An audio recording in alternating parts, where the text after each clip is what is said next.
Welcome. We are the Ministry of the Real Truth.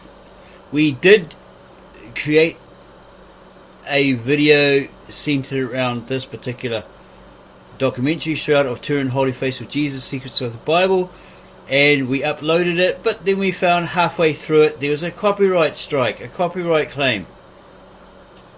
We can't get our head around that. We did cut it out, but then we thought, nah, we're not going to have any copyright strike against us or claim against us, unfair as it was. If it's copyrighted, then why is the documentary up on YouTube? Perhaps that person who uploaded it also got a copyright claim, because a certain portion belonged to a certain group of people, and that's why we generated a copyright claim.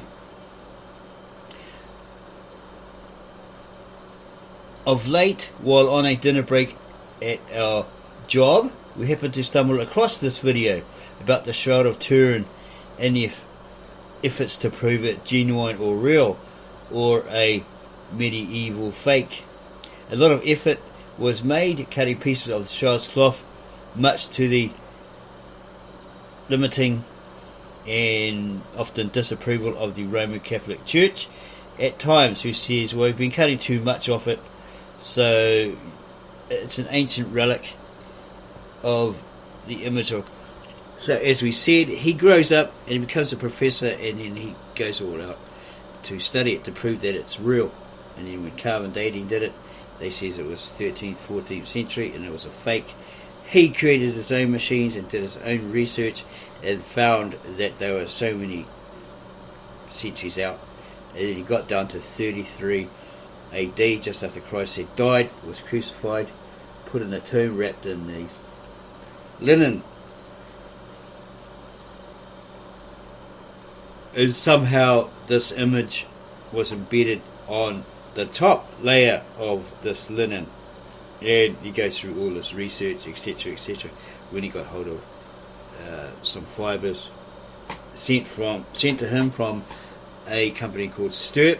They were the ones who were doing the carbon dating, etc. We know of the history of this so said Shroud of Turin.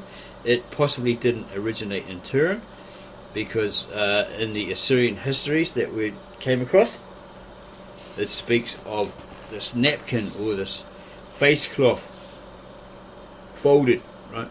There's two separate pieces. There's the body wrap, and then there's the napkin or face covering that supposedly, when Peter went to the tomb, he saw it and he realized something, or what he had seen on the cloth, that the Christ had indeed been resurrected. So he was overjoyed, and he ran back to his people, his brothers and sisters of the faith, and so forth. In the Assyrian histories, apparently a king called Agbar of Edessa, or that area, known as Abgar the Black, he knew of the Christ, and he had either a son or a grandson that was sick, that was ill with some disease. So he wrote a letter to Christ saying, "I can come and heal my son or grandson," whoever he was. But the Christ wrote back apparently and says, "I can't at the moment because I'm about my Father's business, i.e. to become that Paschal lamb, be sacrificed on a cross, shed his blood for the forgiveness of all mankind," etc., etc. So he says, "Well, don't worry, I'll send one of my disciples as soon as I can." And that happened to be Adai. And Adai, after Christ's death, resurrection and ascension, took that shroud, or that wrap cloth, and that napkin folded to King Abgar. It's either the letter or that shroud that held him and his son. And later on, okay, this King Abgar the Black treasured it, right, in his country. He also told Christ in a letter, "You should come to our country and we'll share the kingdom. There's plenty of room here," etc., etc. But as we said, Christ was busy doing his Father's work, God's work. So this king apparently treasured this that can face covering this body cloth that he was wrapped in, until they were invaded possibly by the Persians, and someone pinched that cloth and carried it off to, and it eventually got to Turin. That's why it's called the Shroud of Turin. Yeah, we stopped around here because between 5 minutes in and 10 minutes, apparently there's some other people's information that was copyrighted. If it's copyrighted within this documentary, right, then the person who uploaded it should have got a copyright strike. And yeah, it's a bit of a harsh thing, right? You get copyrighted for something else within a video. If you make a video, etc., or someone else professional makes a video, they've got the rights to it, but you don't, etc., etc., so you get the copyright strike or claim. Anyway, we hope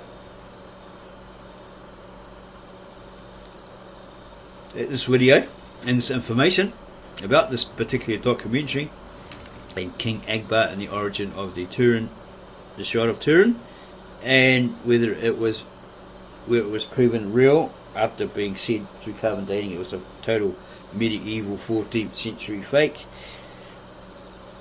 inspires believers in God and the Christ to stand strong, because possibly in this video it's been proven that that's actually Christ. There is another video, we can put a link to it underneath this video, where they did hyper realism, and they recreated the body of Christ from the shroud, and it showed all the marks on his body from head to toe, where he was scourged, being beaten, whipped with the cat and nine tails, etc., that the Romans used, which hit the skin and then they pulled it and tore the skin, where the crown of righteousness was embedded in his head, and a broken nose because he must have fell over carrying his cross, bruised knees, dirt between his toes from Jerusalem, etc. It's all there. So all this evidence that this Italian guy came across and gathered and showed verifies that this shroud was the real deal, or is the real deal, and so forth. So all those that believe can put their faith back in it, that's the image of Christ, if it proves 100% real. It's infallible, irrefutable. The evidence proves itself evidence. The facts are established facts. Okay. People will still debunk it, atheists, etc., because they simply because they can, and they will. There's no real way around that. But they can't deny it if it's 100% evidence, proof, real, truth, established fact. So again, we hope that you enjoyed this video. We suggest click on the link below this video to go watch the documentary in full. It's very, very interesting.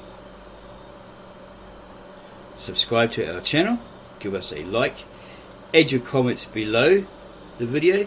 We'll get back to you on those as soon as we can, and then go share this video with all your family, friends and neighbours, those who are believers and those who are naysayers. We suggest you watch this documentary and come to your own opinion, your own understanding. Is it real or is it still fake? Right? And if you believe it's real, well, this is verification. If it proves itself real, 100% real, etc., etc., then this is evidence left by Christ, as were the pyramids by God, as a sign to all that He is real. Thank you again for watching our video. Don't forget to subscribe, give us a like, add your comments below, and then go share this with all your family, friends and others.